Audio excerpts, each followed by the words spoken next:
It was a very aggressive start. In fact, across the first hour, they covered 51.8 kilometres. That's the fastest we've seen throughout this year's tour. Second fastest was just before the rest day, and that was on the stage where we saw Tony Martin and Julien Alaphilippe right off the front and covered 49.5 kilometres in the first hour. But if you can remember just from moments ago, the course profile for today, it was a tough start, and they averaged almost 52 kilometres per hour. Strong breakaway group up the road. This is Greg van Avermaet amongst the chasers trying to get across. He's got Alexei Lutsenko sitting behind him from Astana, followed then by Thomas Voeckler.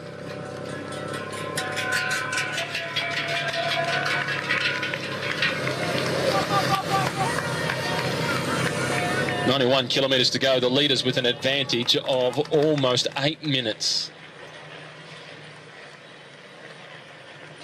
They've been over one climb already, and it's a Category 3 climb, and it was Rafael Majka managing to collect the points, as he is in the leading group along with Peter Sagan in the green jersey.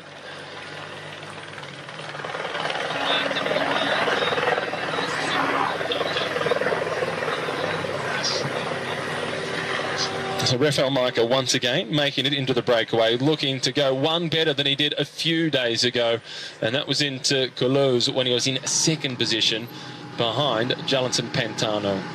This is Ilnaz Zakarin at the back of the leading group as we now join them. And Pantano is also in this group for IM Cycling. So too is his teammate Steph Clement. Tony Galopin is the rider in the red colours from Lotto Soudal. Domenico Pozzovivo is there for AG Tour Le Mondial. The tall rider in the black colours of Fortunato Vital Concept, that is Brice Feillu. And this is Rafael Majka, the leader of the King of the Mountains classification, being towed up this climb by the leader of the points classification.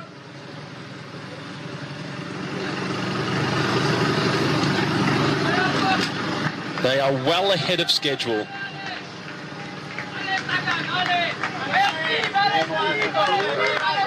This is a reasonably long climb at 6.4 kilometres. It's a little bit longer than that. 6.4 it is. The Col de Moses that they're now making their way. This is Durasec from Lamprey. Steph Clement knows the roads around here well. He has been a winner of a race here some 10 years ago.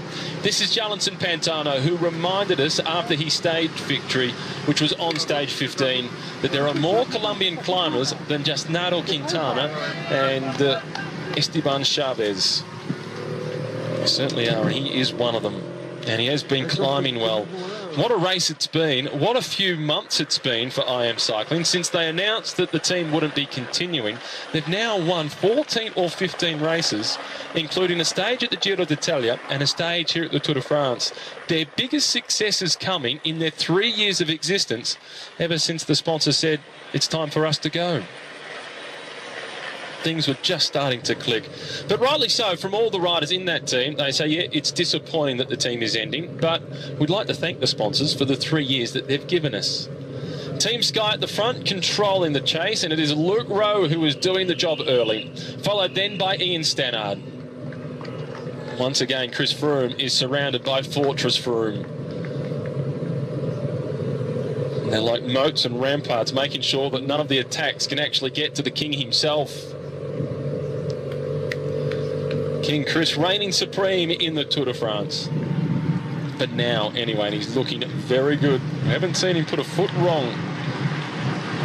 It was the Church of St. Marie that they're just making their way past, but the peloton no time to take a look across to their right and enjoy it. Through the town of Ducimé, which is a popular ski resort. And it's also very popular for hiking. And the mountains in this region, some of the mountains in this region along the Swiss Alps as we border with France, reach to over 4,000 metres in altitude. The highest point in this section that we're going through today goes up to 4,274 metres. In the next couple of days, we'll go towards Mont Blanc, which is almost at 5,000 metres. The roads don't go over the top of those climbs, which I'm sure the sprinters who remain in the race are very grateful for.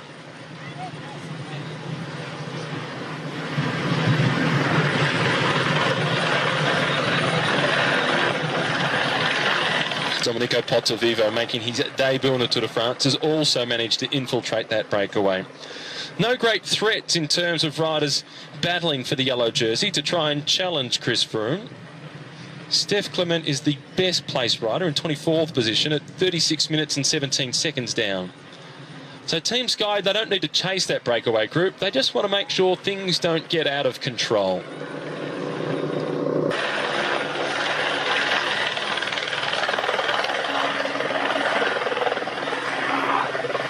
So 9 minutes now, the advantage for the leading group of 11 riders. Steve Morabito is also up there for FDJ. And when we get onto the final climb today, you'll see more signs for Steve Morabito than any other rider. There he is in the white and blue colours, the white Nicks, just going through the picture. Swiss climbing sensation, Steve Morabito. Former teammate of Cadel Evans at BMC, and he played a crucial role in supporting Evans to win the Tour de France in 2011. And now he gets the chance to ride for himself, Morabito. He did get brought across to this team, as he's now in discussions with their sports director, Ivan Matteo, and collecting some food and drinks along the way.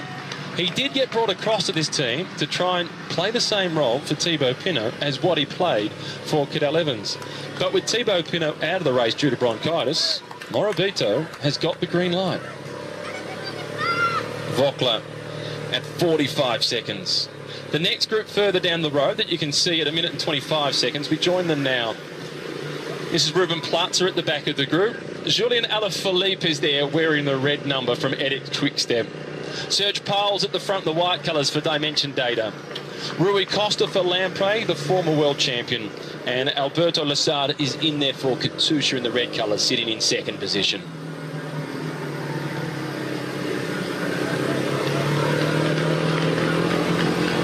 And Ruben Platzer doing exactly what he did at the Giro d'Italia this year when he was riding in support of Esteban Chavez. On the final few mountain stages, he got himself in the early break, so he'd be alongside Chavez when it counted at the end of the stage. Today, he's doing that to look after Adam Yates. Well, this is interesting. Maybe Ruben Platzer doesn't have the legs to be able to play that role. He's losing contact with this group, and the old legs of the Spaniard starting to fade. Just drifting out the back. He's an incredibly strong climber for such a big man, Ruben Platzer. 191 centimetres, 76 kilograms. Much bigger than most of the men that we see at the front. Take Domenico Pozzovivo, for example, who just swings off from doing his turn of pace. A little over 156 centimetres tall. One of the shortest riders in the peloton. 5 kilometres to the top of the climb. Pantano is now forcing the tempo, along with Morabito. Very similar breakaway to what we saw on stage 17. Maika, Pantano, and Zakharin were the 3 strongest riders that day, and they're in this breakaway. Pozzovivo was also in the winning breakaway on that stage. Stage 15 that was, into Toulouse. Stage 17 today.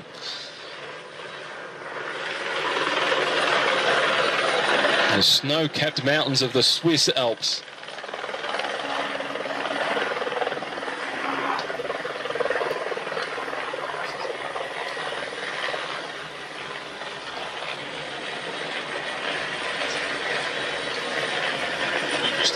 Managed to get himself into the breakaway, Steve Morabito, and it is a strong leading group of 11 riders.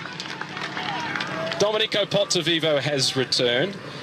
Daniel Kangert sitting at the back for the Astana team, and these 3, Lutsenko, Van Avermaet and Vokla, trying to bridge across. They're at 30 seconds, 1 kilometre to the top, as the green jersey wearers at the front of the peloton. And I'm joined by a man who's won that jersey 3 times, Robbie McEwen, the green jersey at the front.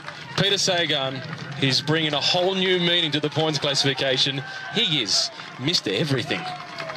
He certainly is, and it's never a surprise anymore to see him in a breakaway in the mountains because he's done it so often over the last couple of years. It may not be a surprise, but it's always impressive.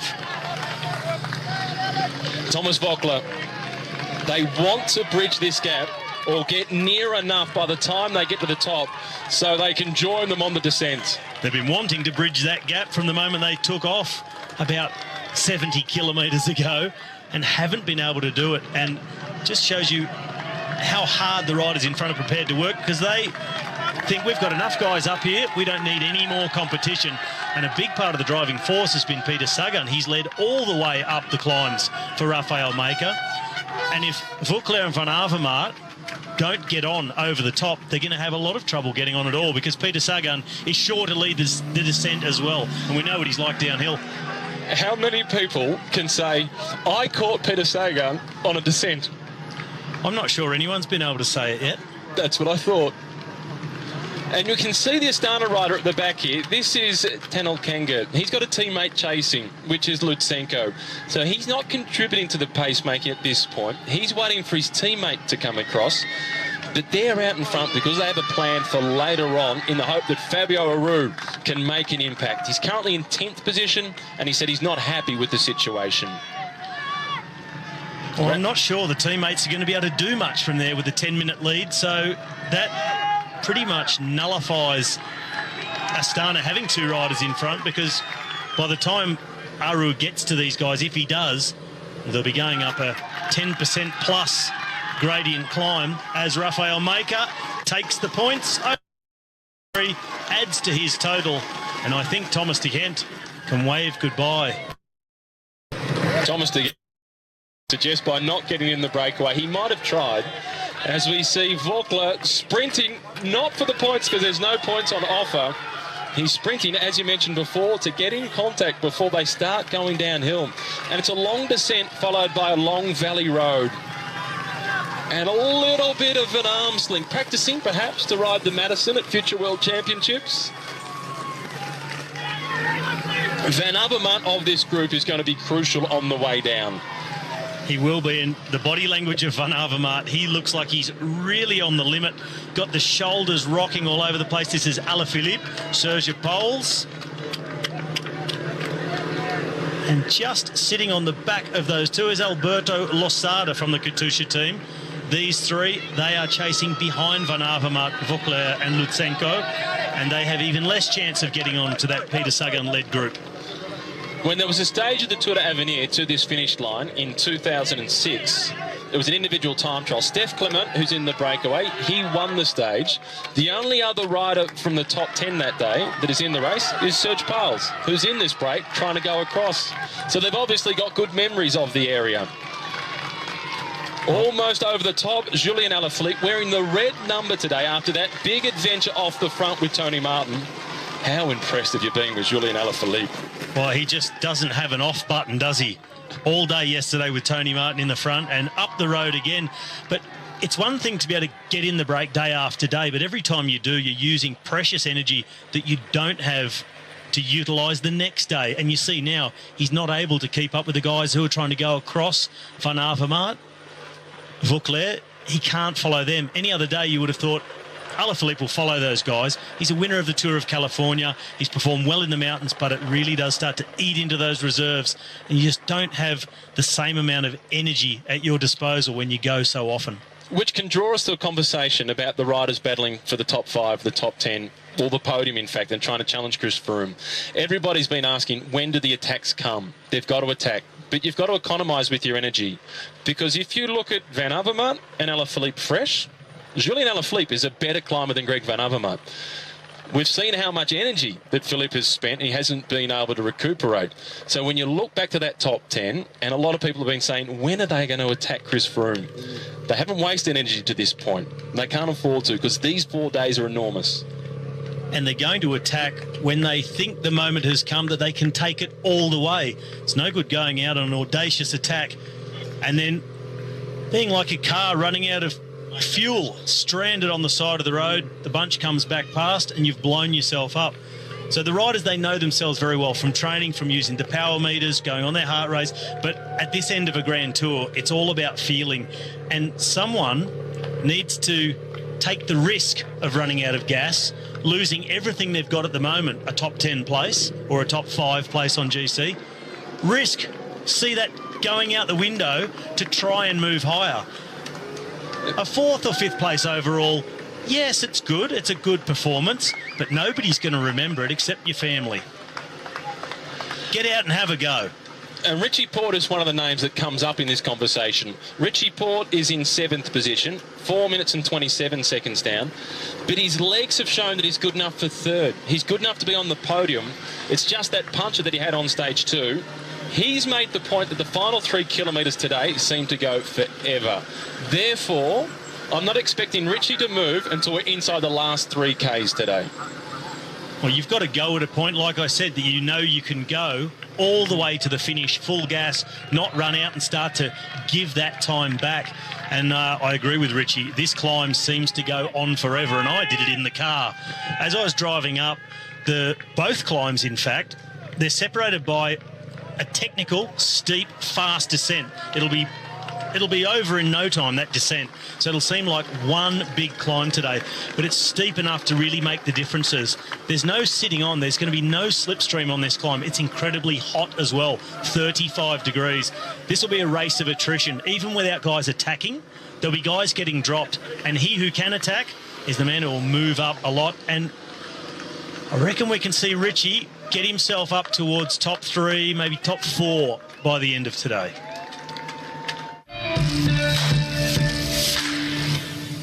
Day before we rode into Bern and the riders looked forward to a rest day, everybody on the limit.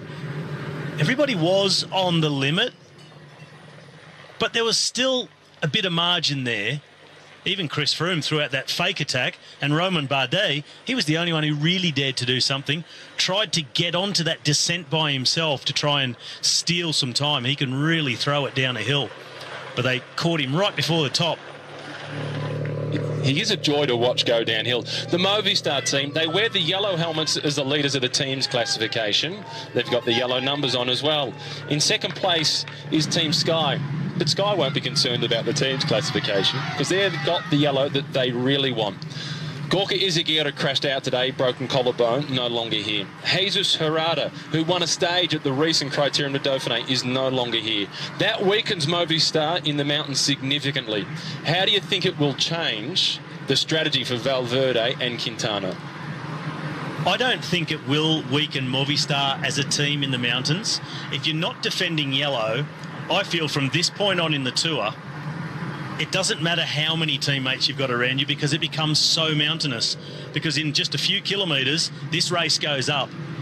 And it's all mountains all the way to the second last day. So having teammates, there's not really much they can do for you uphill. The Team Sky riders, yes, they set the pace, control the peloton. Chris Froome can relax behind the Sky team and just follow along. But going uphill, there's not a slipstream you can sit in. There's not so much of a chase you can do. It's going to come down to who can follow and then who can attack on top of that. Be handy, though, to have Wout Poels. He can neutralise attacks for Chris Froome, but the thing is that Froome still has to do the pedalling. He has to put out the wattage to close the gap as well. That's the problem. It's not like sitting on the flat and sitting in the slipstream. If you have a guy like Poels closing the gap, you have to at least be able to follow him. And if you blow up, teammate, schmee, mate. Yeah, if you can't do the job, it doesn't matter how good your team is. Breakaway group of 11 with an advantage of almost 11 minutes. Domenico Pozzovivo from AG2R Le Mondial is just tagged onto the back. They had good news, Robbie, on the rest day. The sponsor has extended yet again. They've been in the peloton for a long time now, AG2R Le Mondial. They've confirmed that they'll be on board at the minimum to the end of 2020. Lutsenko and Van Avermaet charging down as Thomas Voeckler, I wonder what face he's pulling at this point. Eyes wide shut. This is Lusada, Poels and Alaphilippe. And for my money, these three are going a lot slower than the three in front of them. And doesn't look like the trio of Van Avermaet, etc., are making much ground on that front group. And I'd like to get a shot of Peter Sagan right at the moment. I'm sure he's tucked down on top of that top tube. Raphael Maker right behind him.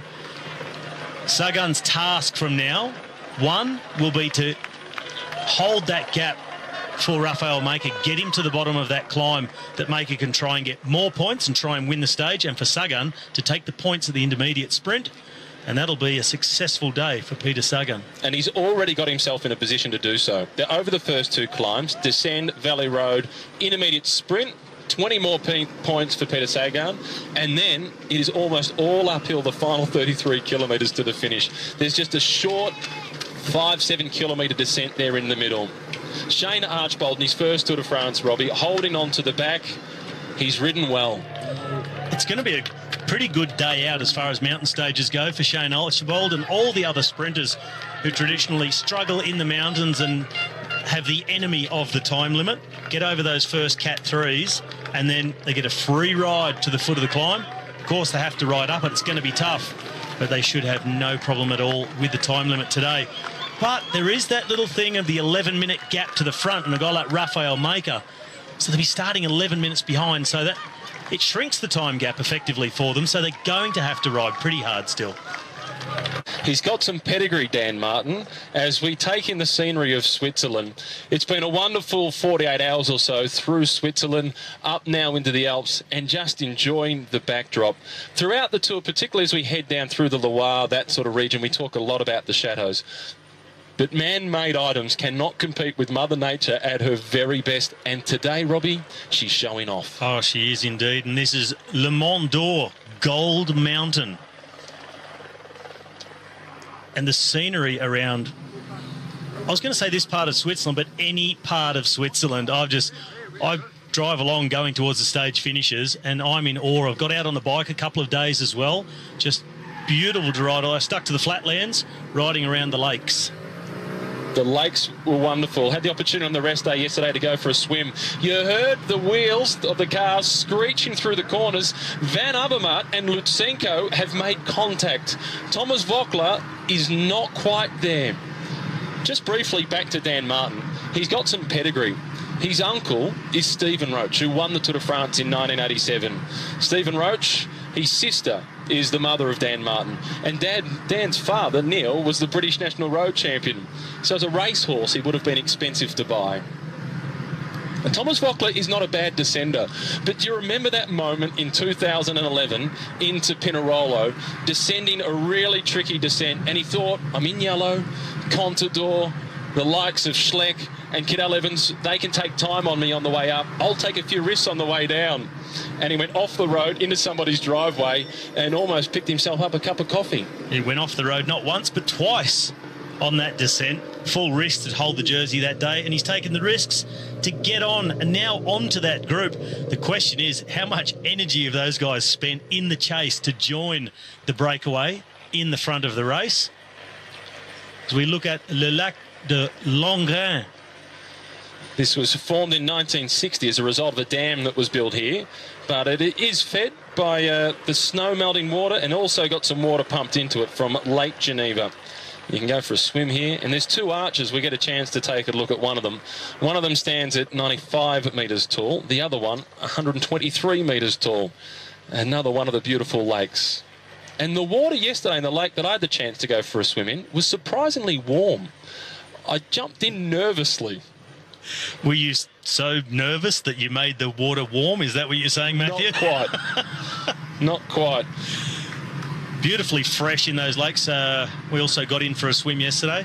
I managed to get in a lap of the Biele See, the Lake of Biele, 35, 37 kilometres around. Had a barbecue, a swim, and then I did another lap in the opposite direction. Fantastic rest day. Also, the quick step riders, they enjoyed a swim on their rest day. Did some bridge jumping in Bern and into the flowing river. As soon as you jump in, you're 50 metres from the bridge you jumped off, and then swam to the bank and then went back to their bikes. Looked fun. Van Avermaet in red. He's made contact. So too has Lutsenko and Thomas Voeckler. They now make this a leading group of 14 riders. It's been a good race for Greg Van Avermaet, and for BMC. Well, Greg Van Avermaet, he can't do a lot to support Richie Porte once we get into the mountains, the last couple of climbs today. But it's good for their morale to have Greg Van Avermaet in the breakaway, surely. It's good for the team to have a rider and have some representation in that breakaway. Greg Van Avermaet, he's also pretty much got one speed when he races, and that's flat out. If there's a race on, he'll race it. He finds it very hard to just sit back. Because also at this time gap now of 11.5 minutes, Same goes for Van Avermaet as for the riders from Astana. Not much they can do for a teammate in this position, because if they get caught, when they get caught, it's going to be on the steepest part of this final climb. And their team leaders will go past them so quick, it'll almost be a blur. The group with Julian Alaphilippe is now drifting out at almost 2 minutes behind. Brice Filou has managed to get himself into the breakaway. He had fond memories when we went to Andorra. That's the only race he's won. A mountaintop finish, almost the Queen stage of that year's Tour de France, on debut, and he managed to win with his brother there to enjoy it with him. Maybe all of their budget went towards paying their salaries. There was nothing left to get a hire car. Well, the rest of the team, they came up here in the car and they were really smiling at lunch. They thought it was hilarious. The peloton moving along pretty quickly now as they go along the Valley Road. I'm sure that Luke Rowe and Ian Stannard will pick up the tempo, because that's the last part of the course where they can really help Chris Froome. And although they're not too worried about that breakaway group, they just don't want to let it go out to a silly sort of a margin. And that thing that I was saying earlier about it won't matter as much having teammates in the mountains, unless, of course, you are the leader. And we've seen Team Sky on a number of occasions ride a little bit slower uphill at the pace set by Stannard and Rowe to keep them on board to ride in the valleys. That's where it's really important for a team leader, the guy leading the race, to have teammates to do that sort of work. But if you're a Quintana or a Richie Porte not leading the race, well, everybody's just sitting in the line along those valleys. It makes no difference to them, because once the race goes uphill, it starts to split and they're on their own, them against Chris Froome. That's the point I'm making.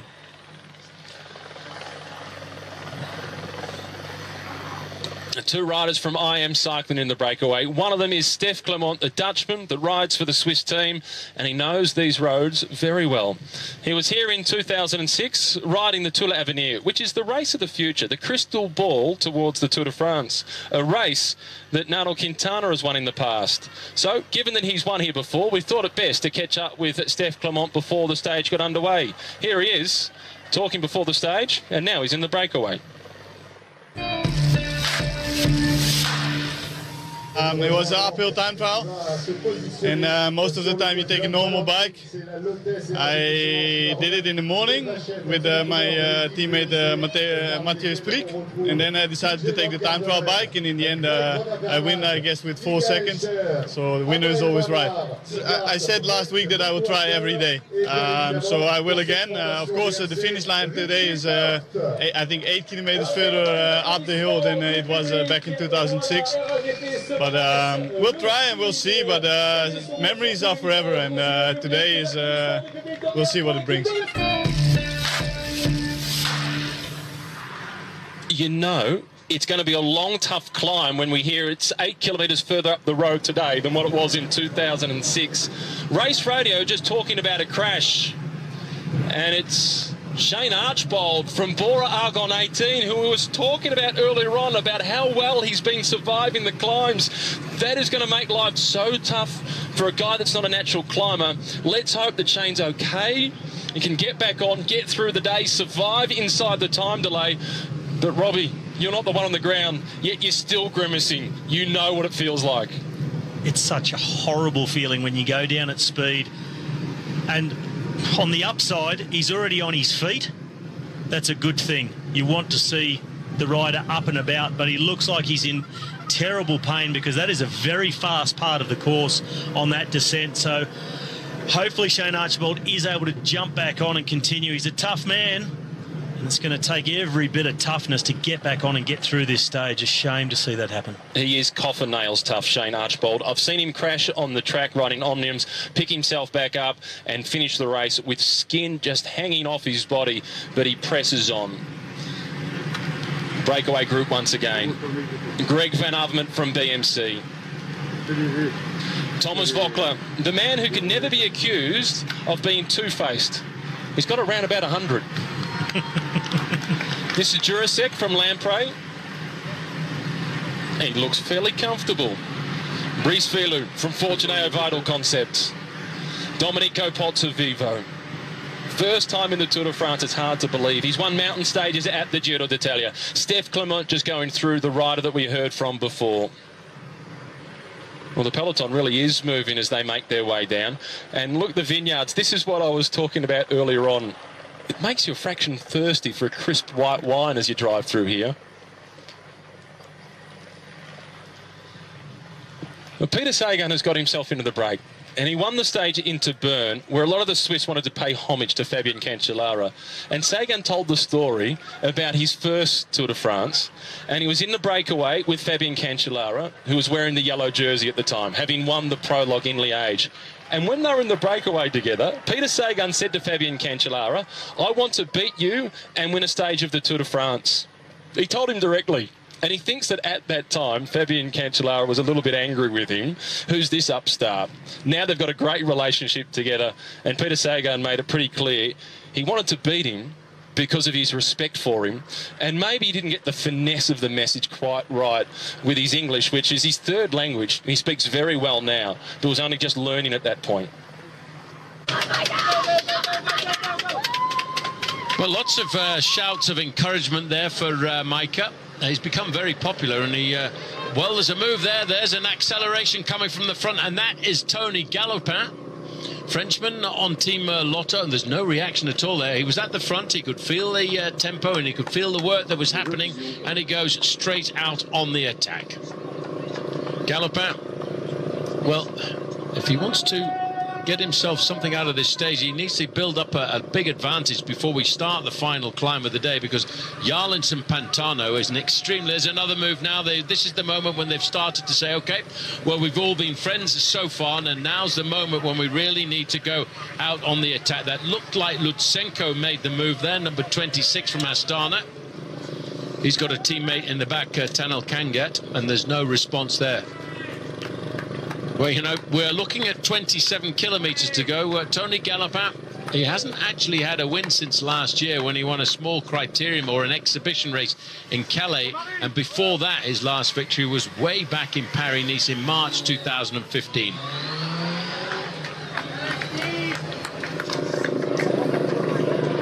Roberto, it is Alexis Lutsenko who's coming across there at the moment, and Tony Galopin will welcome the extra help, I think, because it's still it's only 17 miles or 27 kilometres of racing left, but apart from the short descent to get onto the last climb, it's all uphill now.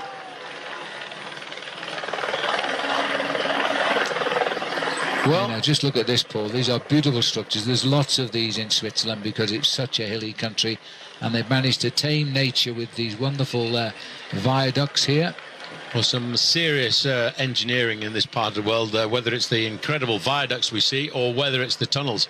But the main field now there, you see, Phil, that little roundabout, that is the start of the climb. And in fact, I was hearing over race radio that Trek Segafredo and, of course, Movistar have come to the front to really lay it down. But look at that. The white jerseys of Trek Segafredo in the second row there, waiting to try and launch their man, Bauke Mollema, into a good position. This is the way it had to be today. The two riders, Bauke Mollema for Trek and Nairo Quintana, they've got to come up here now. We should also look out for the white jersey as well of Adam Yates on the Orica Bike Exchange team. Already riders slipping off the back of the race. This is just a long, steady slog over the plains of the vineyards, the Col de la Fourclap. Then we get the descent. Then we'll turn to the right. I hope they turn to the right because they come down so quick to this right turn. And then they start the climb up. Well, they continue to descend for a little bit longer. Well, yeah, the climb is not very... the descent is not very long, maybe 4 or 5 kilometres. Then there's a very sharp turn to the right-hand side, and that's when the final climb of the day starts. I would say forget about clamps and things to get up the mountain today. Maybe the best thing would be to have a parachute on the back, because there's a certain amount of paragliding. These two riders are now starting to build up quite an advantage. They've got about 20 to 25 seconds, and there's been no response at all from any of the other riders. I get the feeling that Rafael Micah is biding his time, as he did on the other day when we went down to Culos, and so too is Pantano. Pantano there moving up into third position in the white jersey. Well, there's Rui Costa, I think it is. And he is in trouble at the back of the peloton right now. A lot of this whole group has been detached here. Steve Cummings is here as well, the British rider. And I'm hearing that I think it's Samuel Dumoulin has been distanced there, not Tom. But I'm not sure. because they're not showing the distinction. Well, this first part of the climb will be a sorting out process. In fact, you can already start to see just at the front of that line a small nucleus of riders forming. What you'll have is 10 or 15 riders at the back trying to hold on to position.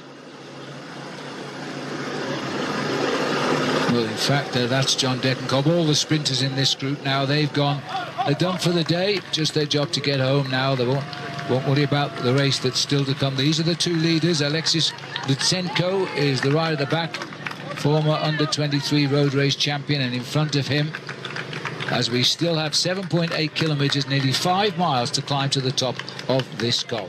Tony Galopin, though, he could handle this. Well, I think he needs to get himself a little bit of a start before he starts this final climb of the day, because this climb, I mean, it really is a beast. Driving up it this morning, it almost took your breath away. Number 8 there, just slipping away. That's big old Ian Stannard. His job done on the flat part of the stage. Also slipping away, Luke Rowe. He's one of the flat men, the important riders on the flat part of any stage for Team Sky. Now they're handing it over to Messieurs les Grimpeurs, as they say in French, the climbers on Team Sky. Well, the lifting of the pace is basically done by a team at Movistar at the moment. There they are at the front and driving as well, as they continue to pile up the front. Winner Anaconda as we go up around the vineyards again. This really lifting the tempo now. It's come on the climb before the finish climb. That's what they have to do. Indication today is to see just how that man there wearing number 11 is going. Has he been playing a poker game? Has he got the form? He's talked throughout the whole of the build up to the Tour de France about these next 4 days.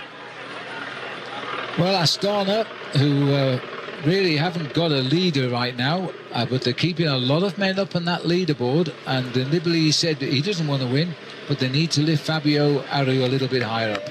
Well, I think, Phil, anybody in this race who's been careful with their energy through the first 2 weeks of this race, they're going to benefit from these last 4 days in the Alps, because if you're feeling fresh, you could pull back 30 seconds to a minute every day over the next 4 days, and that could completely change the look of the overall classification. Tanon Kangart coming back from the chase group there towards the peloton. He's been picked up. Flag of Wales on the corner there. And a change of jersey for Peter Sagan, because he's happy now just to ride home today. Well, consolidated in that green jersey. It just gives you an idea of... He's got to get his radio sorted out. It just gives you an idea of how powerful this man can be. Let's not forget, Phil, he's riding up a first category climber, changing his attire. I would suggest that he's probably taken off his undervest, which he had on earlier on, because over the next part of this race, he's going to get very, very warm. Happy days for Peter Sagan. Now, there's the glacier running off the side of Mont Blanc there, and it's called, well, it was briefly called that, but I think it is actually the glacier that's outside our hotel window. Well, this is the glacier of Argentière, which is just on the other side of Chamonix. You can just see it there. They're magnificent, these glaciers, and plenty of people. I was surprised and amazed at how many people came through Chamonix. A town of only 10,000 people gets 100,000 visitors a day. Oh, it's a lovely place. It's nestling in the heart of the Alps here, and you're only a matter of 20 kilometres from the Swiss frontier as well. Lutsenko continues to try and pave a lonely trail. Keeps looking up, hoping he'll see the summit, but there's more riders coming to join him. Well, the rider on the front all of the time has never asked for any assistance at all is Steph Clement. That's him there, just sitting on the front of this group. Thomas Vogler in second position. Steve Morabito lives 30 kilometres away, Phil, from the race circuit today, so you could say that he's the regional of the stage. And Micah, in the white polka dot jersey there, he looked to be having a little bit of a difficult time in the early slopes, but very often in the early kilometres of a climb, he always seems to be in difficulty, and as we get further up the climb, he seems to recover and find his own rhythm. Little more acceleration here. This is a fine piece of pedaling by Lee Howard here as he comes up behind. 20 kilometres to go as we see the riders coming up here. Let's check in with Jens Voigt. Jens. Yes, we can see Steph Clement doing all the work in the front here, right there. He's doing it for his teammate, and he won a stage 3 days ago, so he is ready to repeat that win. So I believe he is doing everything he can to keep in control. There we see number 79. He's just sitting there waiting for his day, for his moment to attack. And I would be surprised if he is not looking good today and not trying to go for another stage win. Well, we'll see. I mentioned Lee Howard there because I really meant his teammate, Steph Clement. Here comes Rafał Majka, seeing the sign. I wonder if Thomas Voeckler is going to try and out-sprint him as he did a couple of days ago. And Voeckler just annoys his riders. No, this time he won't.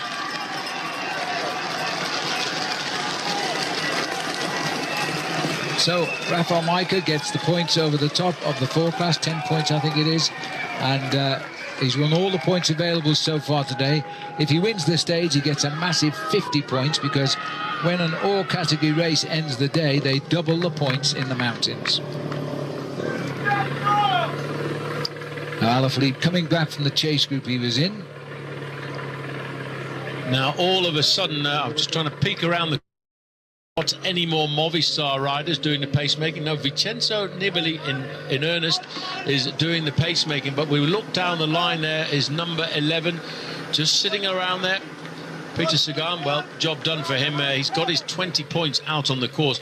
Vincenzo Nibali doing an excellent job here, but he's not riding for himself, not riding for his own account here. He's trying to nurse his young prodigy, Fabio Aru, to the front end of the race. But there's not very many riders left in this group when you look to the back. No. But I can still see the white jersey over on the left-hand side there of Adam Yates, and in front of him, that little bobbing style there, that's the Irish rider, Dan Martin. This is Pozzovivo here. No, it's not. It's Vilmoraz who's coming off the back of the peloton as well from AG2R.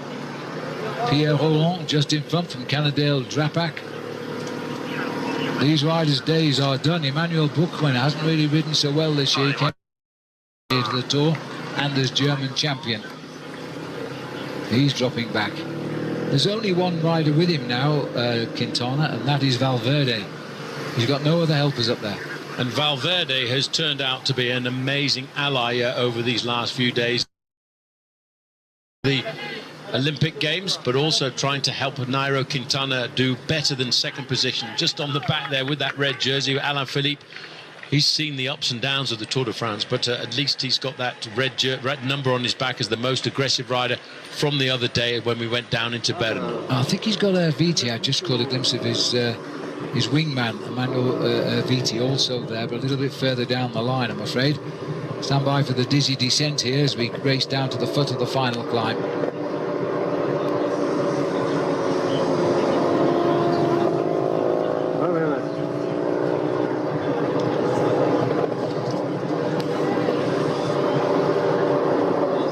Steph Clement knows these roads well. Just having a look at the attack going forward there, Phil. This is Steph Clement on the back of the group, and I would not be surprised if that wasn't Jarlinson Pantano who made the move on the descent, and with the man who he beat to the finish in Culos just the other day, and that, of course, Rafał Majka. Well, just gone under 15 kilometres to go, and it could be a case of deja vu for these two riders when we start the last climb.